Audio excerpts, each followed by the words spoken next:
Ahojte, rozhodla som sa natočiť video, ako sa robia tieto nechty. Vidíte ich?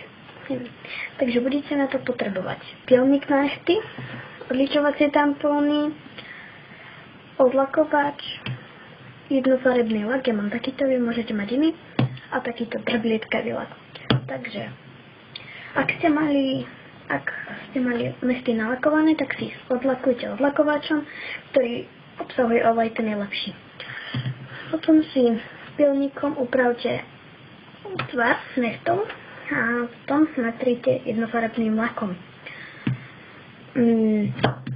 Keď vám jednofarebný lak uschne, tak opatrne môžete začať tento lak natierať na nechty. A keď vám to všetko uschne, tak urobíte len korekciu.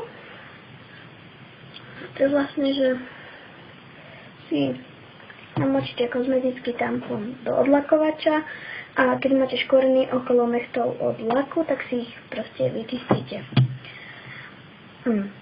Takže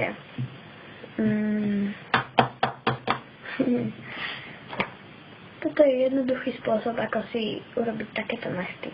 Môžete si ich spraviť aj na nohách.